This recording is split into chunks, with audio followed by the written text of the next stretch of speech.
பக்தர்கள் வழங்குற உண்டியல் வருமானத்தெல்லாம் என்ன தாண்டா பண்றீங்க? அவ்வளவு பெரிய வருமானம் வர ஒரு பிரபலமான கோவிலுக்கு மின் கட்டணம் கூடவா கட்டாம 1 கோடி ரூபாய் பாக்கி வைப்பீங்க?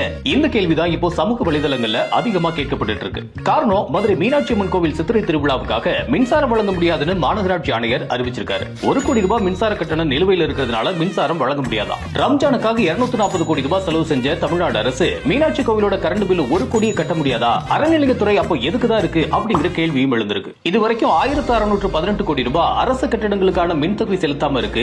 இதெல்லாம் இயங்குறப்போ இந்த சித்திரை திருவிழாவிற்கு மட்டும் மின்சாரம் தடை செய்யறாங்கன்னா இதுக்கு காரணம், தமிழ்நாட்டுல ஒவ்வொரு இந்து பண்டிகைகளையும் திருவிழாக்கள்லயும் ஏதாவது தகராறு பிரச்சனைகளை உருவாக்கி விழாக்களை தடுக்க நினைக்கிறதா இந்த அரசோட எண்ணமா இருக்கிறதாவும் குற்றச்சாட்டு எழுந்திருக்கு. திருநெல்வேலி நெல்லையப்பர் கோவிலுக்கு சொந்தமான நிலத்துல வணிக வளாகம் கட்டி பணம் பார்க்க நினைக்கிற இந்த அரசாங்கத்தால இந்த தொகையை கட்ட முடியலன்னா ஆளுக்கு 1 ரூபாய் போட்டு 1 கோடியை கட்டி மின்சாரத்தை வாங்கிக்கிறோம். அறநிலையத்துறை இனிமேல் கோவில் நிர்வாகத்துல தலையிடாதீங்கன்னு மதுரைவாசி மக்கள்லாம் கொந்தளிச்சிட்டு இருக்காங்க.